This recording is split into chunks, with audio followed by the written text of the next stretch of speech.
Les amis, bienvenue dans ce troisième épisode du podcast Make Your Life, le podcast où on parle de sujets profonds mais avec légèreté et douceur. Ici, on réfléchit un peu, mais surtout, on ressent à vous beaucoup. Haha. J'ai encore mon téléphone pour la lire, bien que je la connaisse, comme si c'était un paragraphe de 600 lignes que je ne pouvais pas retenir, alors que c'est simple. Mais vous qui êtes à la caméra, vous voyez que mon introduction, je la lis encore. Mais bientôt, je vous promets, dans les prochains épisodes, ça sera OK. Les amis, nous abordons directement, sans blabla inutile, parce que j'en fais un petit peu trop ces derniers temps, on va attaquer directement le troisième épisode, qui est la suite du deuxième. Donc en réalité, c'est la retraite qui a tout changé, l'épisode 2. Mais comme j'ai trop blablaté dans le premier, je voulais respecter vraiment le temps, l'expérience. Eh bien, on va faire un deuxième épisode. Avant ça, les amis, j'ai reçu beaucoup de messages de personnes qui me disent « Pourquoi tu mets la casquette tout le temps dans les épisodes, etc. » Vous qui êtes sur YouTube, je vais vous faire ce bonheur de vous montrer pourquoi. Et vous qui êtes en audio, eh ben, malheureusement ou heureusement pour vous, vous n'aurez pas le malheur de voir, les amis, pourquoi est-ce que je mets toujours la casquette? Parce que je suis en Thaïlande, j'ai les cheveux longs, ça ressemble à rien. Je ne me coiffe pas depuis des mois. Je n'ai même plus un produit à mettre dans les cheveux, que ce soit de la cire, du gel, de la laque ou je sais pas quoi. Donc les amis, une casquette, c'est toujours plus simple. Je me sens à l'aise, je me sens bien. J'ai pas besoin de me coiffer, de m'embêter pour être poli. Donc voilà pourquoi les amis. Mais je vous ai montré ma tronche. Maintenant c'est OK. On peut passer à la suite. Arrêtez vos messages avec la casquette. Bon, j'en ai pas eu non plus des milliers, mais j'ai des personnes qui me demandent et au moins vous avez la réponse. Alors, les amis, nous allons faire suite à cet épisode qui était sur la retraite. Je ne vais pas vous faire un résumé de l'épisode 2, mais vous devez absolument, impérativement, pour cet épisode, l'avoir vu. Parce que je vous ai expliqué tout le contexte qui est hyper important, ce que j'ai vécu, le lâcher-prise. Là, si vous n'avez pas vu le précédent, arrêtez de suite, ça ne sert à rien, vous n'allez rien comprendre à cet épisode. Parce que c'est vraiment la suite. C'est comme si on avait fait d'une pierre deux coups, donc je ne vais pas reposer de contexte, etc. Là, je reprends directement. Donc, je vous avais expliqué ce que j'ai vécu à la retraite numéro 2, enfin, à la première retraite, pardon, dans l'épisode 2, sur ce lâcher-prise, sur ces exercices, sur les exercices de danse intuitive, le mental qui lâche. Et donc là, on en était directement au breathwork qui a tout changé. Je vous disais que j'avais fait des breathwork, que je commençais à me lâcher, travail de respiration. On a vu tout cela dans l'épisode 2. Donc, eh bien, les amis, sans transition, nous allons directement attaquer sur cette expérience. Ça, c'est la seule chose que je vais répéter par rapport à l'épisode 2 qui est très important, mais je suis obligé de remettre le disclaimer. Là, ce que je vais vous partager, c'est une expérience que j'ai vécue, mais il est très important que vous compreniez que dans mon intention, les amis, je ne souhaite à aucun moment, même pas à 1%, j'ai fait le travail sur moi de vraiment lâcher ça. Le fait qu'il y ait un espèce d'ego spirituel de moi j'ai vécu ça, j'ai vécu une expérience, je suis nanana. Non. L'intention la plus pure est de vous transmettre une expérience, une espèce d'illumination, d'éveil qui a été bref, qui a été intense, mais qui m'a amené aux réflexions et aux consciences que j'ai aujourd'hui et qui en a grandement contribué. Donc c'est pas pour faire étalage de j'ai vécu ça et tout, on s'en fout. Il n'y a rien à chercher. Il n'y a aucune expérience d'éveil spirituel. Ce n'est pas une quête. On n'a pas besoin d'aller chercher ça. Moi, ça m'est tombé dessus comme ça. Ça ne fait absolument pas de moi quelqu'un de mieux que quiconque. Ça ne fait pas de moi quelqu'un de plus éveillé ou quoi que ce soit. C'est juste dans mon expérience, il s'est passé des choses et je vous les transmets. Mais c'est très important de comprendre ça. Et vous-même qui m'écoutez, de lâcher la pensée, parce que c'est ce que vous allez avoir, je l'anticipe, de putain, c'est ouf ce qu'il a vécu, moi aussi j'aimerais vivre ça, de rentrer dans une forme d'attente de il faut que je vive des expériences spirituelles. On n'est pas là-dedans, on n'est pas dans ça. On a chacun un chemin, on a chacun une conscience, on a chacun un timing d'ouverture qui se crée. Et déjà, si vous êtes en train de m'écouter, c'est que je pense, vous avez déjà un chemin qui vous est propre et bravo pour ça. Donc, les amis, on attaque tout de suite. Alors, suite au fameux gros lâcher-prise que j'ai vécu avec la danse intuitive, tout ça, l'ego, eh bien, le travail de breathwork que nous avons fait, je crois que c'était le jour même ou le lendemain, eh bien, je l'ai abordé forcément différemment, avec cette fois-ci le lâcher-prise et la conscience de ce que j'avais vécu. Et donc, dans ce travail de respiration, là où j'avais précédemment des freins, des choses qui me retenaient, des choses qui m'empêchaient de partir, parce que dans un travail de respiration, hein, je vous en ai parlé dans l'épisode 2, mais vraiment avec cette conscience du le vie-mort, vous voyez, c'était vraiment ça, c'était le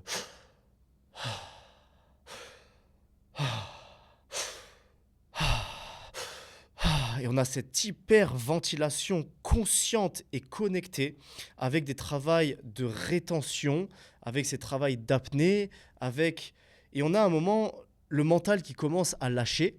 Mais par contre, le mental ne veut pas que vous partiez dans des états de conscience modifiés. Donc, vous maintient au sol, vous maintient dans votre corps, vous maintient dans votre mental et vous empêche de lâcher prise. Donc, ça passe par des moments de « non, je ne peux pas passer », etc. Et lorsque vous êtes dans ces travails de respiration, vous sentez, c'est palpable, c'est quasiment impossible à expliquer avec des mots, mais vous sentez que vous allez partir dans... Vous allez passer une porte de conscience, vous sentez que le mental lâche, vous sentez que vous partez vraiment dans une unicité, dans un espace de conscience, dans le corps qui prend le dessus, mais c'est comme si vous reteniez ça par le mental, par le manque de, tout simplement, de lâcher prise. Parce que ça peut même faire peur, vous pouvez avoir une part de vous qui ne veut pas passer la porte, qui ne veut pas aller explorer des choses en vous, parce que vous avez, on en a parlé, tout ce côté somato-émotionnel, où votre corps a somatisé dans votre corps énergétique des choses de conscience, et vous pouvez aller avoir des choses qui reviennent, des traumatismes, ou alors des moments de joie. Par exemple, moi, je me suis vu très profondément dans le ventre de ma mère, où j'ai reçu ce souffle de vie qui vient, je me suis vu vraiment dans des visions intérieures, vivre ça, etc. Donc, vous pouvez avoir des visions qui vous viennent, vous pouvez avoir des consciences qui parlent, vous pouvez avoir des douleurs qui reviennent, vous pouvez avoir de la souffrance. Donc, il faut lâcher prise à ce moment-là. C'est pour ça que j'insiste tellement sur le lâcher prise, parce que c'est la porte d'entrée vers ce nouveau monde, vers ce monde fait d'énergie, vers cette conscience, vers cette dimension vibratoire qui est différente que celle qui nous maintient bien ici au sol, dans la suradaptation du mental, dans le bêta supérieur. Vous avez les ondes cérébrales de votre cerveau qui changent, vous passez du bêta supérieur au bêta à l'alpha pour rentrer dans des ondes même gamma qui vous connectent. Donc il y a des choses qui sont réelles, des choses qui sont profondes, des choses qui scientifiquement aujourd'hui sont étudiées et même prouvées, avec même les travaux du docteur Joe Dispenza lors de méditation consciente, où il analyse les ondes cérébrales, ce qui se passe, l'étude du gamma, etc. Donc il y a des choses très profondes, mais ça ne peut pas se créer sans lâcher prise. Parce que le lâcher prise vous permet justement d'atteindre certains états. Et c'est très compliqué de lâcher prise. Attention, c'est très, très, très dur, mais il faut le vivre pour le comprendre. Et donc, ayant vécu, comme je vous l'ai dit, une forme de lâcher prise, mais hors breathwork, j'ai essayé d'appliquer ça dans le breathwork.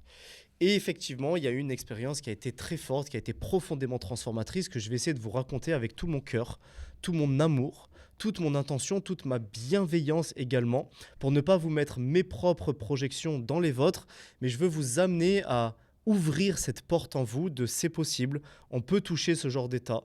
Même si comme moi, on était très bloqué sur le lâcher-prise, ayant vécu des choses très profondes et également qui me tenaient vraiment dans la matière, on peut s'ouvrir à quelque chose de bien plus grand. Et c'est ça que j'aimerais vous transmettre et vous amener à réfléchir. Donc, je commence le breathwork et directement, je sens qu'il y a une espèce de conscience qui m'accompagne. Donc, on respire. On a 30 minutes de respiration intense. Musique, tambour, bam, on est avec nous. Et ensuite, on a un bon 20 minutes d'intégration, ça je vous l'expliquais, où c'est juste on relâche et on laisse le travail énergétique se faire sans mettre de la conscience sur une respiration spécifique, mais il se passe des choses en nous. Donc, lors des 30 minutes de respiration, eh bien, j'ai vraiment senti comme une espèce de conscience qui m'accompagnait, qui me guidait et qui m'aidait à lâcher le mental. Et donc, dans ces respirations, je sentais vraiment que ça montait, je sentais des centres énergétiques qui s'activaient, je sentais qu'il y avait quelque chose qui travaillait en moi, je sentais vraiment une forme de lâcher prise pour la première fois, où c'est comme si mon mental, lorsqu'il arrivait, eh bien, lorsqu'il me tenait au sol, maintenant, j'étais capable de juste lui dire fuck, de juste lui dire lâche-moi. Et c'est un petit peu la sensation, c'est ça que j'avais, comme si, je vais essayer de vous le représenter, c'est assez dur mentalement, mais comme si mon mental qui était là, qui me tenait, eh ben, j'arrivais à le faire partir en arrière, vous voyez, comme un peu ce plongeur, vous savez, le plongeur qui est sur le bateau, qui part en arrière et qui se laisse tomber dans l'océan et bah, qui devient océan. C'était un petit peu ça, c'était le mental, ok, dès qu'il arrive, bam, il tombe en arrière, il se laisse, il s'abandonne et donc il ne peut ne plus être là. Et à chaque fois que j'avais ce mental qui revenait, que je le laissais partir et que juste ne viens pas me déranger, juste laisse-moi être dans ma conscience. Il n'y a plus le moi-je, il n'y a plus tout ça, il y a juste je vis l'expérience, je me laisse aller.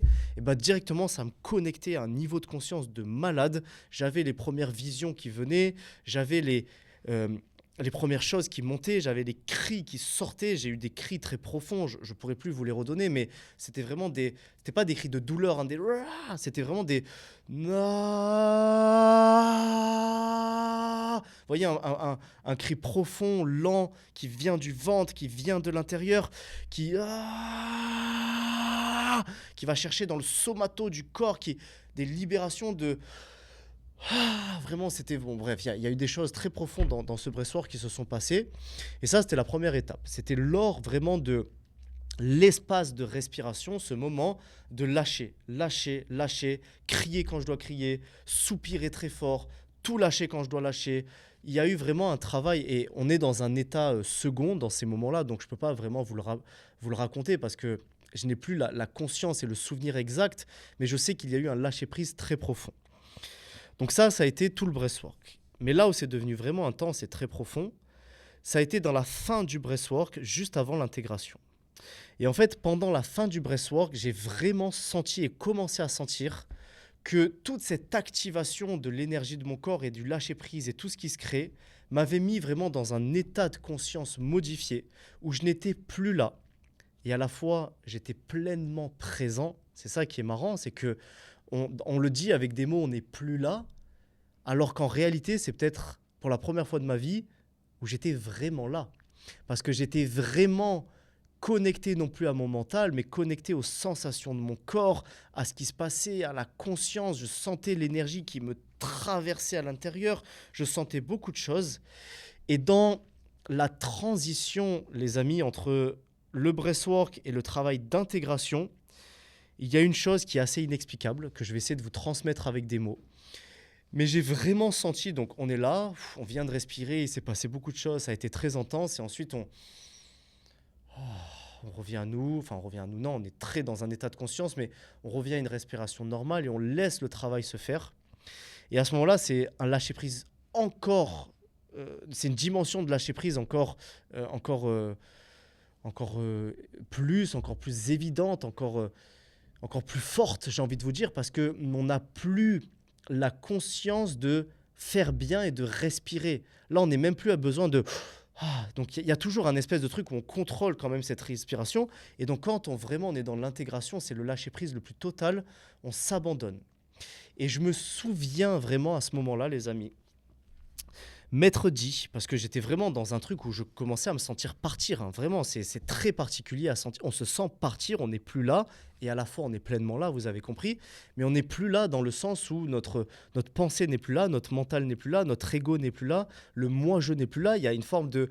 On est désidentifié de toute matière, de tout concept, de toute identité, c'est la dissolution de l'ego, et c'est vraiment particulier à vivre, il n'y a plus ce moi-je, il n'y a plus cet ancrage, on devient vraiment... On entre dans dans une dimension et un état vibratoire particulier. Vous l'avez vu, les amis, je cherche mes mots parce que c'est compliqué à expliquer avec des mots. Mais j'essaye de vous le transmettre du mieux que je peux.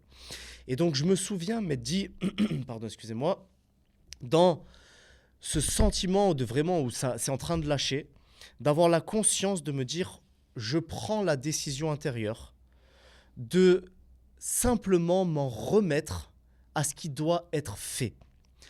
Que la volonté de mon corps, de mon énergie, de mon âme, de cette conscience, que ta volonté soit faite. Et je me souviens m'être dit, je m'en remets le plus purement possible et j'essaye de m'abandonner et j'essaye de simplement, dans la confiance et la foi, que ce qui doit être fait à cet instant dans mon corps, parce que je sens qu'il y a quelque chose qui a besoin d'être travaillé, je le sens, que je m'abandonne et je me laisse aller. Si ça fait peur, c'est pas grave. Si ça doit être violent, que ça soit violent. S'il ne doit rien se passer, qu'il ne se passe rien. Mais je m'abandonne le plus intensément, profond et profondément à l'intérieur de moi et que ta volonté soit faite. Que la volonté de cette énergie qui me traverse, de cette conscience, de cette âme, de mon corps énergétique, de cette technologie, je décide de ne plus rien contrôler et de m'abandonner dans la version la plus noble de l'abandon à ce qui doit être fait. Et je me souviens qu'au moment, les amis, putain, j'ai un frisson. Là, là, je vais vous transmettre l'énergie, donc il se peut que je ressente des choses à l'instant T parce que c'était mon corps a enregistré ça et là j'ai eu un frisson très profond qui m'a traversé parce que je me suis souvenu de cette sensation de rentrer directement après ça dans un état de vraiment je ne contrôle plus et que l'abandon soit le plus total. Et oui, je me suis abandonné à ce moment-là dans la phase de que ça soit fait dans la phase d'intégration, donc dans les fameuses après breathwork, on redescend et on laisse faire les choses. Et à ce moment-là, comme je me suis autorisé à ne plus rien contrôler, à m'abandonner, à laisser mon corps faire, la conscience de mon corps et même de mon âme et cette conscience bien plus grande a pris le dessus sur moi. Et effectivement, elle m'a enveloppé et elle a pris le dessus. Et je me souviens ne plus avoir contrôlé les choses et les avoir laissées faire.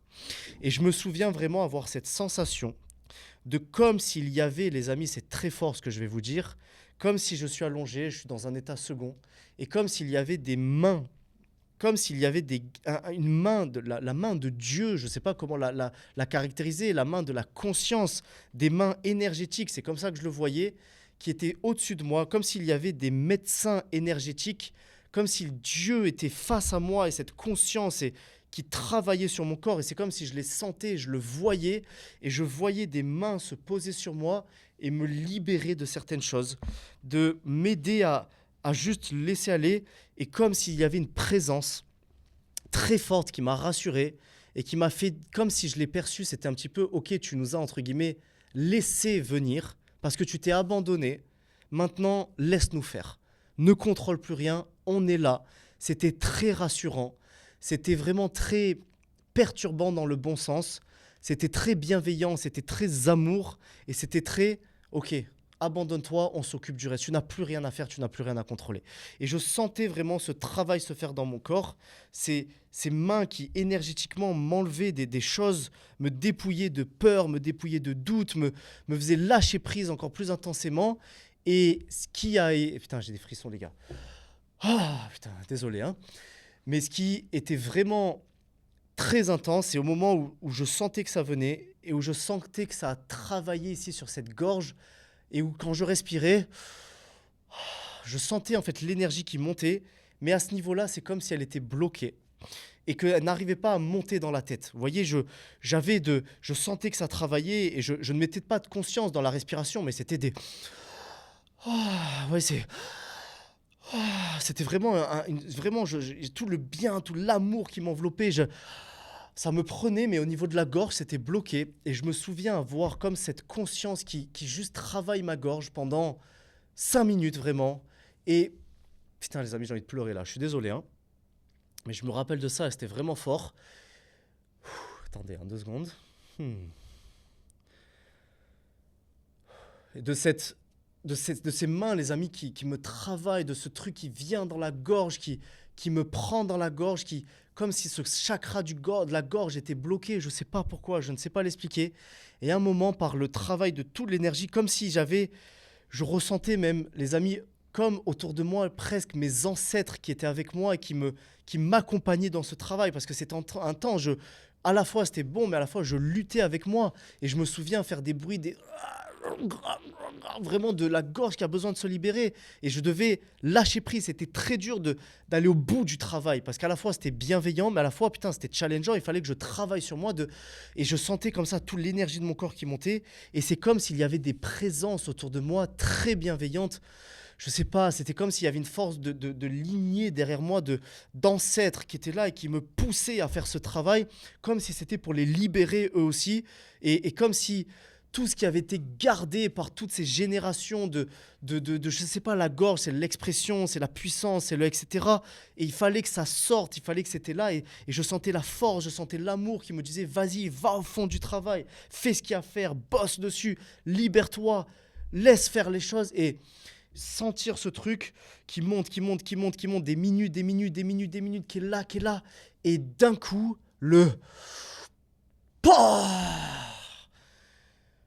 Pouf, là, j'ai la sensation, les amis, c'est comme si ce truc a lâché et ça a lâché, mais profondément. Et c'est comme si intérieurement, je respirais physiquement pour la première fois de ma vie. Et je me souviens avoir fait des bruits très étranges à ce moment-là, mais des. Oh, et je sentais toute la truc qui me traversait. C'est comme si je respirais physiquement, mais également énergétiquement, parce que maintenant, l'énergie qui passait, je la sentais. C'était vraiment comment je sentais à l'intérieur de moi. C'est comme si ici, il n'y avait plus rien de physique. Et il y avait comme un énorme, je sais pas, comme un énorme vortex d'énergie, un espèce de trou qui faisait que ça pouvait passer. Là où c'était bloqué peut-être toute ma vie, là, ça passait. Et là, j'avais une autre sensation de mon énergie et de ma respiration. Et je pouvais respirer. Et en fait, quand oh, je respirais, j'avais l'impression de respirer pour la première fois de ma vie. J'étais vraiment comme ça. Et là, l'énergie, les amis, pouvait venir et traverser là et monter dans la tête. Et là où j'étais connecté à mon cœur, cette fois, j'étais connecté à la tête parce que ça montait. Et c'était tellement intense, les amis, dans la circulation d'énergie, qu'il s'est passé une chose que je ne saurais expliquer, que j'interprète et que je ne sais même pas de l'interpréter parce qu'en vrai, on s'en fout. Mais j'ai souvent entendu, vous savez, les montées de Kundalini, les éveils de Kundalini, où vous avez cette énergie qui part de la colonne vertébrale et qui monte et qui monte et qui monte et qui prend tous les centres et tous les chakras, qui monte, qui monte, qui monte et qui vient exploser dans la tête. Donc, certains expliquent ça donc ça monte du chakra racine. Je vais utiliser ces termes, hein, les amis, excusez-moi, mais donc ça monte du chakra racine là où il y a l'énergie vitale, l'énergie de la vie, l'énergie de la création qui prend son sens à la colonne vertébrale.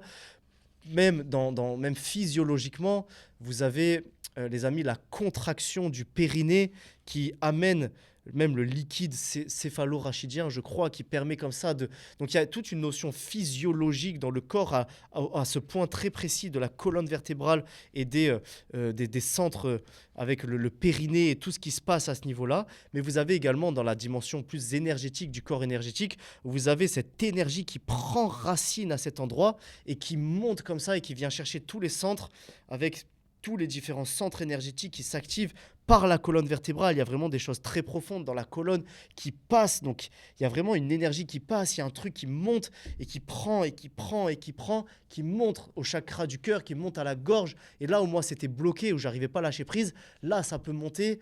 Et vous avez l'activation de la glande pinéale. Pour ceux qui connaissent, vous pouvez étudier ça. Donc, physiologiquement, donc c'est une glande qui est dans l'hypothalamus, je crois, donc dans la version arrière du cerveau. C'est pas, là, c'est pas énergétique, c'est une vraie glande qui est responsable de la sécrétion de beaucoup de choses. Mais lorsqu'elle vient sécréter et qu'elle vient s'activer, vous avez les cristaux de la glande pinéale qui permettent une connexion plus intense au tout, etc. Et donc, dans la dimension plus énergétique, c'est ce qu'on peut appeler l'activation du troisième œil qui permet les visions, etc.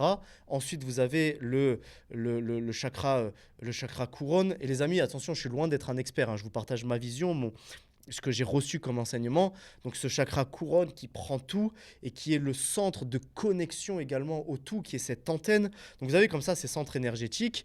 Et donc, moi, les amis, je commençais très fortement à sentir vraiment c'était le serpent, donc la Kundalini, donc c'est même deux serpents parce qu'il y a l'énergie féminine et masculine. Je ne me souviens plus les termes exacts.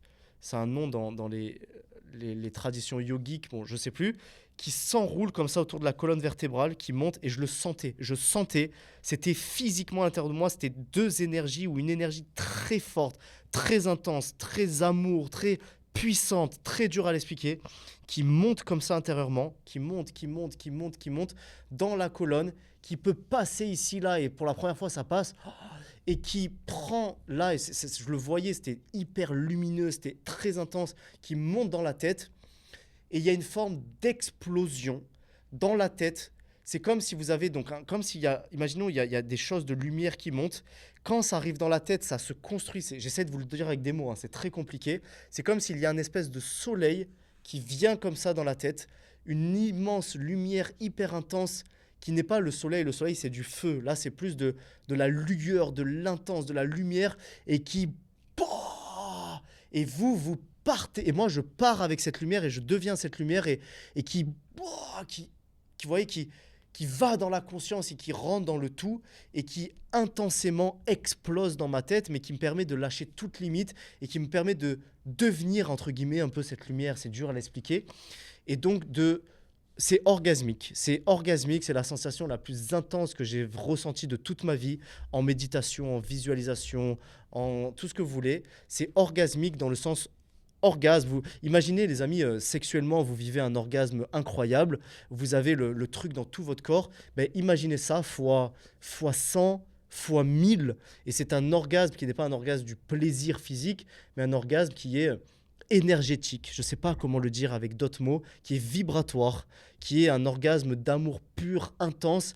Et à ce moment-là, eh bien, mon corps était peut-être pas prêt à recevoir une telle décharge et mon corps a réagi très très fortement. Et cette sensation du serpent qui monte, eh bien mon corps a traduit ça par des mouvements qui étaient, je me souviens, être allongés. Et on a notre masque, donc je sais pas trop mais je me souviens de me tordre, vous voyez, sur le sol, comme ça, comme un serpent, comme ça, qui se tord dans tous les sens, vraiment, je faisais les mouvements vraiment de...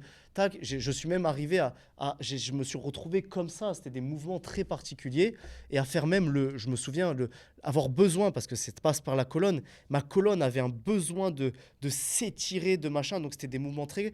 Et j'ai même fait le pont, je sais, parce qu'après Steve, qui nous voit et qui nous observe, qui tient l'espace, qui est là, qui nous guide, et qui voit que tant que c'est pas dangereux, et voilà, donc il m'a laissé vivre ce moment-là, mais après il m'a dit que effectivement c'était impressionnant à voir, et que j'ai fait même le pont.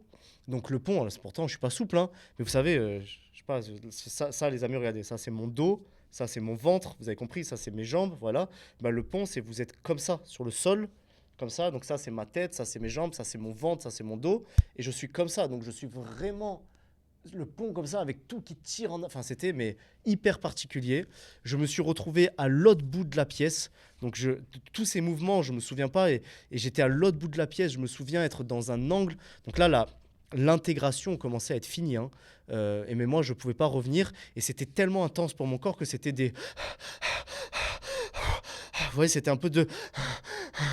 C'était un peu comme ça, mais c'était pas dangereux, c'était trop pour mon corps, et physiquement mon corps était en train de vivre quelque chose qui était très intense pour lui. C'était l'énergie qui s'active, c'était des positions, et j'étais dans le bout de la pièce. Je me souviens arriver dans le bout de la pièce, faire les yeux fermés, je me souviens sans trop me souvenir, à me mettre comme ça. Il y avait le coin de la pièce, et moi j'étais vraiment dans l'angle, j'avais besoin de me serrer, j'étais en mode fœtus comme ça, à me serrer, j'avais mis la couette sur moi, et à ce moment-là, je me voyais dans le ventre de ma mère, je ressentais plein de trucs, je voyais la vie venir en moi, j'étais revenu presque à l'état de fœtus, hein, je sais pas comment l'expliquer.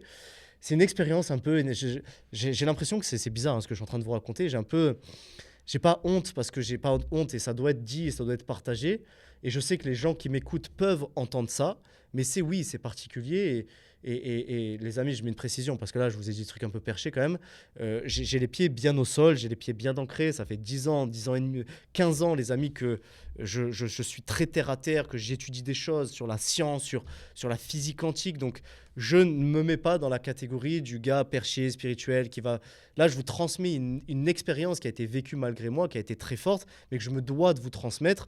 Mais je veux que vous entendiez que il y a quand même ma rationalité au milieu, il y a mes pieds qui sont bien au sol, et il y a ce côté, je suis ancré dans ce que je vous partage. Voilà, c'est important que parce que je veux vous transmettre les choses pures et vous dire ce qui est intérieur moi et ce que j'ai vécu, mais que vous gardiez en tête que, ok, il y a quand même de la rationalité au milieu, un minimum, ok. Donc voilà. Et donc, arrivé à ce moment-là, qui est très challengeant pour le corps, l'esprit, mais dans le bon sens, et un bien-être inexplicable, eh bien, il m'a fallu un bon 10 minutes, en étant comme ça, en fœtus, sous ma couette, sous ma couverture, comme ça, pendant que les autres, donc il y a d'autres participants hein, qui reviennent, etc., pour réussir à me lever, mon corps ne pouvait plus se lever. C'était une décharge telle d'énergie. Je me suis pris un chaos énergétique, en fait. Le temps de revenir, je suis plus là, je suis plus dans mon corps, je suis dans la conscience. Donc mon corps a vécu un stress physique, entre guillemets, un stress positif, mais quand même, je me suis tordu dans tous les sens, etc. Il m'a fallu un bon 10 minutes à revenir à moi, à ouvrir les yeux, à regarder ce qui se passe autour, à revenir dans la 3D, dans cette dimension physique. Je n'étais plus là. Il m'a fallu un bon 10 minutes pour réussir à me lever. Donc, on a dû me porter. Vraiment, je me souviens, il y avait Yoshi, je ne sais pas si elle m'écoutera, mais il y avait Steve, il y avait Yoshi, il y avait d'autres personnes qui devaient me porter comme ça, qui étaient avec moi le temps de sortir du dojo. Mes jambes ne tenaient plus. Je ne pouvais plus marcher tellement c'était intense. Parce qu'on est plus dans le corps à ce moment-là, on est dans la conscience, on est connecté à plus. Donc, c'est dur d'être reconnecté au corps, il faut le temps de revenir. Enfin bref, donc c'est le temps de... Là, il fallait que je prenne sur moi, que je marche, que je parte du dojo, parce qu'il fallait que je revienne au monde réel, entre guillemets, si je peux l'appeler comme ça. Et je me souviens sortir, donc réussir à marcher comme ça. Donc là, je reviens petit à petit à moi et je sors à l'extérieur, dans ce jardin. Et je me souviens regarder juste, il y avait un petit peu de soleil sur la peau, donc j'avais cette sensation. Donc là, j'étais vraiment dans mon corps, j'ai enlevé mon t-shirt, j'avais chaud. Et je me souviens, les amis, à ce moment-là, être juste face à un arbre, donc les pieds dans l'herbe, être connecté comme ça. Donc là j'avais eu le temps de revenir, donc j'étais quand même revenu à mon corps. Là, j'avais repris la conscience, j'avais pu parler un petit peu à 2-3 personnes. Voilà, au bout de 20-30 minutes, je suis revenu à moi. Mais je suis toujours connecté en fait. Je suis dans mon corps, je suis dans la présence. C'est bon, j'ai mes idées, j'ai mes pensées, mais je suis quand même connecté toujours à ce que je viens de vivre, à l'amour, au tout. Je suis connecté. Et je me souviens juste regarder cet arbre, les pieds dans l'herbe. Ça va faire bisounours, hein, ce que je vais vous dire, attention, mais c'est pas grave. Et juste sentir en fait la vie qui traverse cet arbre. Et c'est comme si ce qui me traverse se reconnaît en ce qui traverse cet arbre. Et c'est comme si la vie, la création, l'amour, la divinité, Dieu était dans cet arbre, était dans moi. Et il n'y avait plus de séparation. Et on se reconnaît, et je reconnais cette énergie. Je voyais, je sais pas, c'était un arbre, mais il n'avait pas la même couleur, il n'avait pas la même saveur. Je sentais dans son tronc traverser l'énergie. C'était palpable. Et je me souviens juste regarder ça et m'effondrer de larmes devant une telle beauté. Ce qui m'a traversé, c'était la beauté. C'était la grâce dans le sens le plus profond que je pouvais ressentir. C'était vraiment la grâce. C'est comme si je voyais, pour la première fois de ma vie, la vraie grâce. Si je voyais Dieu, mais pas dans le sens un barbu dans le ciel. Je voyais l'expression de Dieu sur terre, vraiment de cette grâce qui traverse cet arbre, cette nature, cette conscience à l'intérieur. Et je l'ai senti de tout mon être, de tout mon cœur, de toute mon âme. Et ça a été la chose la plus belle que j'ai ressentie en termes de sensation. Je ne vais pas dire d'émotion parce que ça dépasse ça. De sensation d'amour. L'amour vraiment au sens pur du terme. Pas l'amour amoureux, pas l'amour passionnel, pas l'amour de... Non, c'est un amour qui dépasse tout ça. C'est plus qu'un amour, c'est une connexion. Et dans cette connexion, il ne peut y avoir ni frustration, ni projection du futur, ni peur du passé. Il peut y avoir que la présence la plus intense qui existe. Et dans la présence, j'ai senti le tout, l'harmonie, l'amour et la vie pour la première fois de ma vie. Pour ceux qui ont écouté le premier podcast, je vous disais que j'ai gagné beaucoup d'argent très jeune, j'ai vécu des choses incroyables, j'ai eu des moments de luxe, j'ai eu des moments où j'ai vécu des choses de dingue. Mais à travers toutes mes expériences matérielles, physiques et puissantes. J'ai vécu des moments où j'ai invité ma famille en Thaïlande, quand même c'est fort, on était en Thaïlande tous ensemble, c'est moi qui les ai invités, donc il y avait une maison extrêmement luxueuse, magique, on était là tous ensemble, donc il y a eu des moments de cohésion, etc. Mais à ce moment-là, ce que j'ai vécu n'a rien à voir. C'était un moment d'amour, d'éveil et de connexion tellement intense que ça m'a connecté à la vraie magie du moment présent. Je me souviens partir de cet arbre en pleurs et me tourner et voir, parce qu'il y avait d'autres personnes qui avaient vécu des choses fortes aussi, et ils étaient tous comme ça en cercle, parce qu'ils avaient besoin de revenir à eux, et moi j'étais le dernier à venir parce que j'avais du mal, et de juste les voir et voir d'autres êtres humains, et de pareil, de m'effondrer. Et là, je me suis effondré par terre, où vraiment j'arrivais même plus à me lever, tellement c'était beau de voir des êtres humains ensemble. Pareil, je voyais la grâce en eux. C'est très dur à expliquer, les amis, mais c'était intensément magnifique, intensément beau, intensément présent.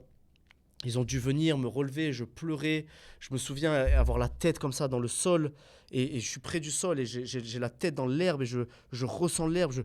Bref, un moment d'éveil, je vais appeler ça comme ça, d'illumination très forte, qui m'a connecté à l'amour pur, au présent et à la magie du moment présent. Et je me souviens que après être revenu, donc ça a duré encore, il faut le temps de revenir, etc. Après être revenu à moi, beaucoup plus à moi, eh bien, c'est ça qui m'a profondément transformé. C'est cette pensée de me dire que, eh bien, ça fait 10 ans que je cours après un bonheur, parce que je pense vouloir le bonheur et aspirer au bonheur. Ça fait 10 ans que les moments où je me sens le plus heureux... Attendez, je vais juste serrer ma casquette, les amis, parce qu'elle m'en gâte la vie, et j'ai l'impression qu'elle n'est pas assez serrée, et ça me saoule. Donc voilà, je la remets droite. Désolé pour la petite coupure. Mais je me souviens m'être dit que j'aspire au bonheur dans ma vie. J'ai ressenti des moments de bonheur dans ma vie. J'ai toujours couru après quelque chose, ce qui m'a amené à un vide permanent dans ma vie, même si je matérialise, si je manifeste beaucoup d'argent. Je le rappelle, les amis, mais très jeune quand même. Putain, mais c'est quand même fou, mais je gagnais des 20, 30, 50, 60 000 euros par mois. Tous les mois, imaginez-vous ce que ça permet de faire. Les appartements dans lesquels j'ai vécu, je payais des loyers à 4 000, à 5 000 euros. J'ai roulé, les amis, à 24 ans. Je crois que je roulais en Porsche. J'avais la BMW i8 avec les portes qui s'ouvrent comme ça, les portes papillons style Lamborghini. Et en ayant en plus de ça un niveau de conscience où j'étais quand même dans la spiritualité, dans le développement personnel, j'étais une personne saine. J'ai organisé des vacances, des voyages. J'ai voyagé avec mes parents.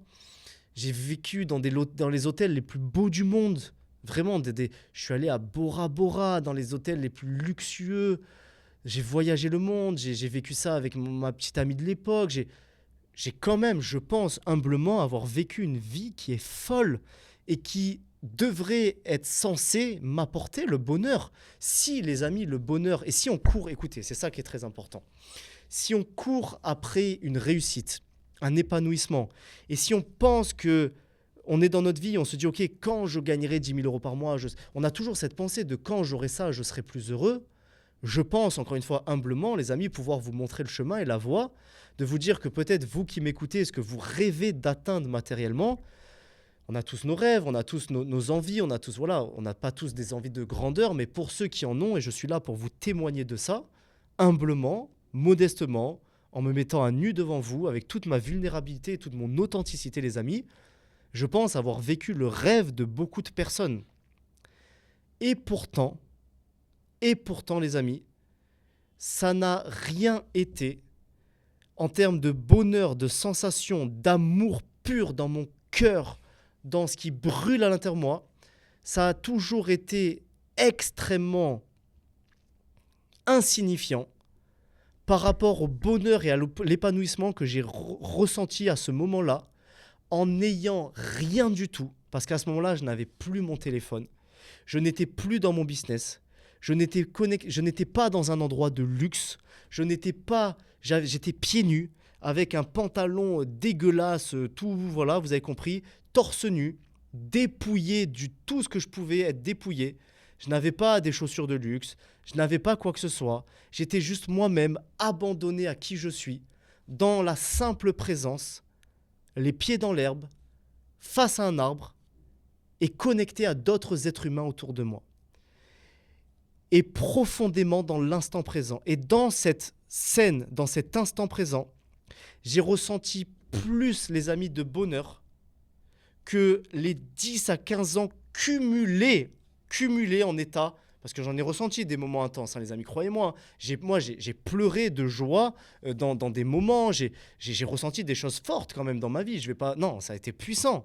J'ai ressenti des moments de connexion, des moments d'amour, des moments de grâce quand même.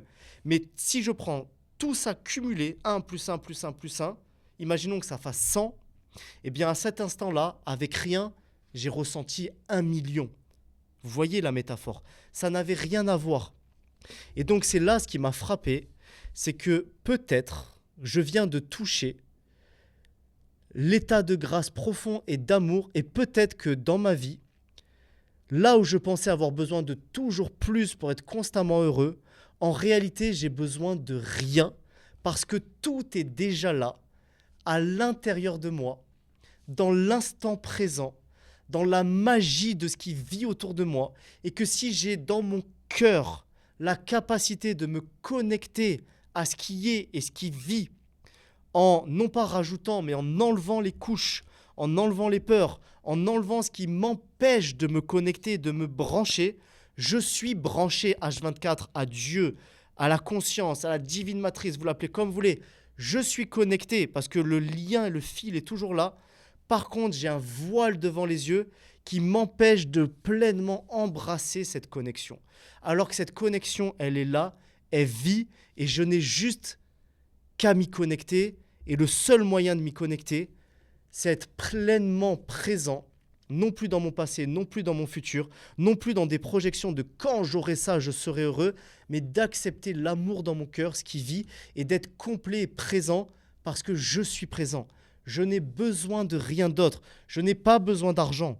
Je n'ai pas besoin de business. Je n'ai pas besoin de reconnaissance. Je n'ai pas besoin d'amour. Je n'ai pas besoin d'une petite amie. Je n'ai pas besoin de ça. Je n'ai pas besoin de X. Parce que tout ce que je pense avoir besoin est déjà là à l'intérieur de moi. Pourquoi est-ce que je dis que je n'ai pas besoin, par exemple, d'argent et de reconnaissance?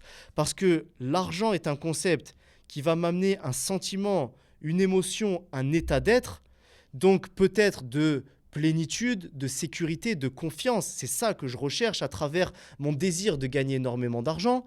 Mais ce sentiment et cette vibration est déjà en moi, dans la partie la plus complète de moi, dans l'instant présent. Donc je n'ai plus besoin de l'argent, puisque tout ça existe déjà en moi. Pourquoi est-ce que je dis que je n'ai pas besoin de l'amour, etc., etc. Parce que l'amour de Dieu m'enveloppe déjà tellement dans l'instant présent, et je m'aime tellement et mon cœur brûle d'amour que je n'ai plus besoin d'amour extérieur. Vous voyez, c'est la présence de se sentir complet à l'instant, de se sentir rempli et de ne pas avoir besoin que quelque chose d'autre vienne nous remplir. Je ne dis pas ici qu'il ne faut pas d'argent, qu'il ne faut pas d'amour, etc. Attention. Mais je dis que se connecter à cette présence, moi personnellement, m'a mis une claque d'humilité, de vérité, de conscience, j'ai déjà tout en moi. Et c'est justement, les amis, et c'est ça aujourd'hui que j'explore, et je regarde juste l'heure, et que j'essaye d'explorer, et ça sera l'objet d'un autre podcast, c'est que lorsqu'on peut opérer à partir justement de cette dimension de présence, de plénitude, de je n'ai pas besoin d'extérieur, de quelque chose d'extérieur pour me remplir, de vraiment cette connexion et cette foi et cette intensité d'amour à l'intérieur de soi, que l'on peut laisser la vie nous traverser, la conscience, la création, Dieu être et vivre en nous, que nous pouvons devenir un canal de cette conscience et laisser cette conscience expérimenter et être à travers des élans et manifester, bien évidemment, dans cette réalité matérielle, des choses, des idées, des concepts, l'amour, un couple, une famille, une réussite, mais non plus à travers des illusions du mental de quand mais non, mais en simplement étant la conscience et en co-création avec cette conscience qui vit à l'intérieur de nous et qui, par des élans qui viennent du cœur et non plus de la tête, par des élans purs d'amour, de juste être le canal de cette conscience et d'agir et d'œuvrer vraiment au sens noble. J'œuvre pour la conscience, j'œuvre pour ce qu'il y a à l'intérieur de moi et je matérialise des choses et je manifeste, oui, mais en étant le canal de la conscience. Donc ce n'est pas incompatible, attention, ce n'est pas incompatible d'être hautement connecté et de également avoir un business qui manifeste où on gagne de l'argent, mais on vient le faire avec un état de cohérence, à une fréquence où on est connecté au tout et on le fait pour les bonnes raisons, avec intention, avec cœur. On ne peut plus faire des choses qui sont désalignées. On sert la conscience, on sert Dieu et à travers nous et nos dons et nos talents et notre expression humaine, la conscience s'incarne et s'exprime à travers nous. Et à travers ça, on peut faire le bien autour de nous, on peut œuvrer, on peut créer une famille aimante, on peut aimer des enfants avec un amour pur, on peut aimer sa femme ou son homme et créer un couple incroyable qui s'élève ensemble. On peut œuvrer pour le monde, excusez-moi pour le micro, je le touche, on peut œuvrer pour le monde, on peut faire un business qui est aligné, qui a du sens, qui rajoute du bien sur cette planète, qui ne va pas détruire et la planète et les animaux ou qui ne va pas manipuler X ou Y être humain. On œuvre à partir d'un espace de conscience qui est bien plus profond et on se laisse guider par la conscience, par le bien, je le mets entre parenthèses, par ce qu'il y a en nous et on est comme ça canal de la conscience. Et à suite justement à cette retraite, et après avoir vécu ça, eh bien j'ai mis en lumière que ce que je faisais actuellement dans mon business, dans tout ça, n'était pas l'expression de cette conscience en moi. Elle était encore basée sur peut-être des peurs, sur peut-être des frustrations, sur peut-être des désirs égotiques, je ne sais pas si ça se dit, du terme égotique, ouais. Et c'était pas 100% aligné. Et c'est pour ça que j'ai eu, maintenant vous comprenez, et on boucle la boucle, le besoin très profond de simplement arrêter pour me reconnecter, pour laisser Dieu et la conscience vivre en moi, me guider sur mon chemin, sur mon âme, sur ce que j'ai à exprimer, me reconnecter à des choses plus essentielles, me libérer des prisons mentales, de l'illusion de l'argent. Bien que j'en veuille beaucoup et je suis très ambitieux, je comprends aujourd'hui que je peux vivre également sans, que je peux être très heureux avec peu ou même rien du tout, simplement connecté avec moi-même, avec d'autres êtres humains. Et c'est avec cette conscience que, à partir de maintenant, je décide d'avancer, d'œuvrer, de rester connecté. Et je trouve ça... Je suis fier de moi d'avoir... Enfin, fier de moi, je ne sais pas si je peux le dire ça comme ça, mais je suis heureux, je suis reconnaissant. Et j'allais dire, je suis fier de moi. En fait, pourquoi est-ce que je ne suis pas vraiment fier de moi? C'est parce que maintenant, je sens cette chose qui me traverse et je sens que ça me dépasse et que ce n'est pas moi, ce n'est pas le moi-je, Kevin Galarato, ce petit être humain qui... Non, c'est quelque chose qui me dépasse et j'ai réussi à ma petite échelle, et j'ai encore beaucoup de chemin, mais à laisser de côté ça, le petit Kevin Galarato, moi-je, pour laisser cette conscience s'infuser en moi et la laisser vivre. Et mon travail est de la laisser vivre et de me laisser guider par tout cela, tout en ayant ma conscience humaine également, mes envies, mes désirs, mais de composer avec tout ça. C'est un travail qui est nouveau.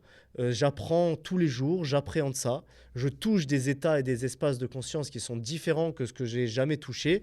Et c'est à travers cet élan que je fais par exemple ce podcast, que je partage sur mes réseaux, que j'ai envie d'organiser pourquoi pas des retraites, que j'ai envie de créer un business florissant et grand, mais qui sera pour œuvrer, donc je ne sais pas quoi, je laisse la vie, peut-être que je créerai, je ne sais pas, un concept, un produit, quelque chose qui fera du bien aux gens et que je me sentirai aligné. Voilà, j'ai besoin d'œuvrer, je ressens ça en moi. J'ai besoin de mettre du sens, j'ai besoin de mettre du cœur, j'ai besoin de mettre de l'amour, de la contribution parce que je sens cet élan et j'essaye de le laisser me traverser et de le reconnaître. Bon, les amis, je pense qu'on a pas mal fait le tour. Il est 50 chez moi, donc on a fait un bon 50 minutes. Encore une fois, ça a été long. J'ai pas vu le temps passer. Putain, j'étais dans une autre dimension là. Pour moi, j'ai parlé 10 minutes. Waouh, 50 minutes. Donc voilà les amis, les prochains épisodes seront plus sur des sujets maintenant qui sont plus particuliers. J'ai envie de vous parler de l'amour, j'ai envie de vous parler de l'amour amoureux. Est-ce qu'on peut rêver encore d'amour aujourd'hui, de ma vision de ça? On va parler de beaucoup de choses. J'ai aussi fait un épisode avec ma sœur où on parle de voyage, de nature, c'est génial. Bref, je me laisse juste guider sur ce que j'ai envie de vous partager. Mais là, on va parler de sujets précis. Ça va être beaucoup moins moi-je. Là, je vous ai expliqué mes expériences. Ça a pris 3 épisodes. Mais vous qui m'écoutez, je considère que vous êtes un peu ma communauté, disons, privée et privilégiée, si je peux le dire comme ça. Donc, je me dois de vous partager, de m'exprimer. Et ceux qui écoutent, eh bien, c'est ceux que ça intéresse. Moi, je ne suis pas... Je l'ai, mais j'essaye de m'en détacher. J'ai envie que ça soit écouté par des milliers, et même des dizaines de milliers, pourquoi pas des millions de personnes. Donc j'ai forcément un petit peu encore la tâche de putain, j'ai envie que ça soit écouté. Mais j'essaie de me détacher de ça et de le faire purement. Et s'il y a 50 personnes qui l'écoutent, peut-être que j'aurai impacté sur ces 50, 2, 3, 4 personnes et qui, eux, pourront impacter d'autres personnes à côté et que ça sera très profitable pour la conscience et pour le camp du bien. Et nous sommes des guerriers du bien, des guerriers de lumière. On se doit de partager ça, on se doit de contribuer. On se doit à notre minuscule échelle de, oui, penser à nous, notre vie. Nous sommes la personne la plus importante du monde. Mais on se doit aussi, je pense, de penser à l'élévation générale de l'humanité, de l'éveil de conscience, de ce bien sur cette planète. Il y a trop de choses, il y a trop de mal, il y a trop de destruction pour qu'on reste passif et qu'on ne contribue pas à ça. Et le meilleur moyen, les amis, est de parler, de s'éveiller, de travailler sur nous, d'oser parler des sujets dont je suis en train de vous parler. Et pour moi, c'est quelque chose qui me tient énormément à cœur. Donc voilà les amis, je vous embrasse, je vous fais une bise, on se retrouve prochainement. Envoyez-moi des messages, etc. Et je vous dis bye bye et à plus pour un prochain épisode. Ciao, ciao.